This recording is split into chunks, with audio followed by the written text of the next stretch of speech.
1702 Arabian सी के कोने में एक छोटी सी कोस्टल विलेज थी। एक दिन मछुआरों को एक पुरानी वुडन चेस्ट मिलती है, हाफ टूटी हुई। उसके अंदर एक डायरी थी जिसमें लिखा था एक खजाने का जिक्र, लेकिन उस डायरी का मालिक कौन था कोई नहीं जानता। सिर्फ इतना लिखा था कि जो भी इस खजाने के पास गया वापस कभी नहीं आया। और यहीं से शुरू होती है एक कहानी, एक ऐसे राज की जिसे समंदर ने 3 सदियों से अपने अंदर छुपा रखा है। 1700 के टाइम पर समंदर के ऊपर एक नाम ऐसा था जिसे सुनकर लोग कांप जाते थे। उस आदमी का नाम था कैप्टन हेनरी एवरी। लोग उसे किंग ऑफ पायरेट्स बोलते थे, पर वो हमेशा पायरेट नहीं था। एवरी इंग्लैंड के एक छोटे से गांव से था। उसने अपनी जिंदगी एक नॉर्मल सेलर की तरह शुरू की थी और रॉयल नेवी में नौकरी करता था। वो दिन रात समंदर में रहता और ऊपर के लोग उसे हमेशा ऑर्डर्स देते। उसके अंदर एक बात जलती रहती थी, मैं कब तक दूसरों के लिए काम करता रहूंगा। एक दिन उसका पेशेंस टूट गया। वो एक शिप पर था जिसका नाम था चार्ल्स II। उस शिप का मालिक उन्हें पैसे नहीं दे रहा था, खाना भी कम मिल रहा था और क्रू थक गया था। तब एवरी ने कहा कि अब बस, अब हम अपनी जिंदगी अपने तरीके से जिएंगे। उसने और सेलर्स ने मिलकर शिप पर कब्जा कर लिया और उसका नाम बदल कर रखा द फैंसी। यही दिन था जब एक सिंपल सेलर बना एक पायरेट। एवरी ने डिसाइड किया कि अब वो बड़ा ट्रेड शिप्स को लूटेगा। वो सीधा निकल पड़ा इंडियन ओशन की तरफ, जहाँ बड़े बड़े सुल्तानों और बादशाहों के शिप्स जाते थे। और वही हुआ एक ऐसा काम जो हिस्ट्री में लिखा गया, द अटैक ऑन गंजिस सवाई। 1695 का साल था। इंडियन ओशन के पास एक मुगल रॉयल कॉन्वे जा रहा था। उसमें एक शिप सबसे बड़ा था, गंजे सवाई।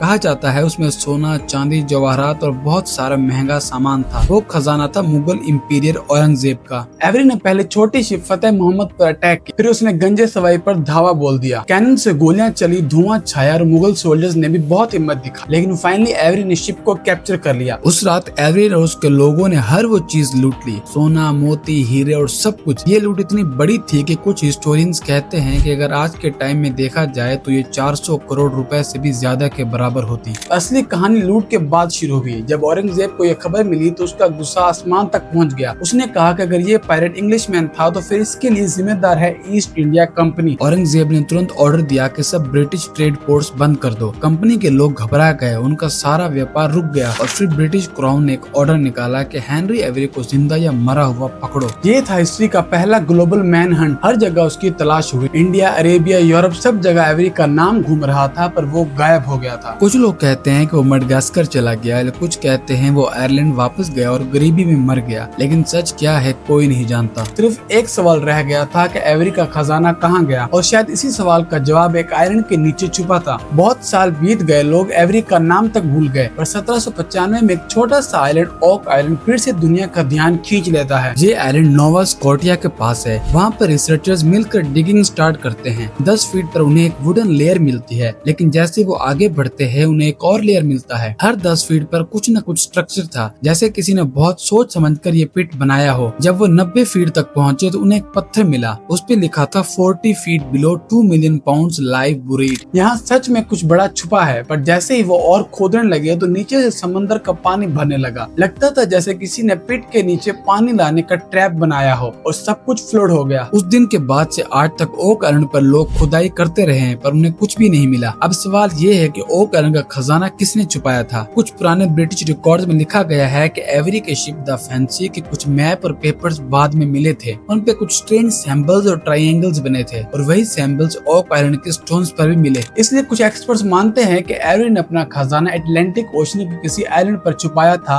और ओक आइलैंड हो सकता है उसी का छुपा हुआ स्पॉट हो। एक थ्योरी ये कहती है कि एवरी ने खजाना एक ही जगह नहीं रखा, उसने उसे छोटे छोटे पार्ट्स में बांटकर अलग अलग जगह पर दबा दिया है, ताकि कोई एक आदमी सब कुछ ना ले जाए। 1800 से लेकर आज तक लोग वहाँ डिगिंग करते रहे। मशीन्स डूब गई, लोग मर गए, फिर भी हर जनरेशन उस आइलैंड पर जाती रही। आज तक 6 लोग अपनी जान दे चुके हैं, और एक लोकल कहानी ये कहती है कि ओक आइलैंड का राज तभी खुलेगा जब 7 लोग मर चुके होंगे। और सोचो अब तक सिर्फ 6 मर चुके हैं, मतलब एक और बाकी है। आज के मॉडर्न टाइम में भी ओक आइलैंड पर रिसर्च होती है। साइंटिस्ट सोनार, रेडार और बिग मशीन्स यूज करते हैं। उन्हें अंदर कुछ एम्प्टी चैम्बर्स और मैन मेड टनल्स मिलते हैं। कुछ स्टोन्स पर आज भी सिंबल्स बने हुए हैं, लेकिन अब तक किसी ने कंफर्म नहीं किया कि अंदर क्या है, गोल्ड, सिल्वर या सिर्फ हवा। किसी को नहीं पता। बस समंदर की लहरों से एक ही आवाज आती है कि जो भी इस खजाने के पास गया वापस कभी नहीं आया। हेनरी एवरी के बारे में एक बात सब मानते हैं कि वो दुनिया का सबसे सक्सेसफुल पायरेट था। उसने इतना पैसा कमा लिया था कि उसके लिए दुनिया छोटी लगती थी, पर शायद वो पैसा उसके लिए बदकिस्मती बन गया। और अगर ओक आइलैंड का खजाना सच में एवरी का है तो शायद उसका राज अब भी समंदर के अंदर सोया हुआ है। एक बात तो पक्की है कि जब तक लोग खजाने के सपने देखते रहेंगे, एवरी और ओक आइलैंड की कहानी कभी खत्म नहीं होगी।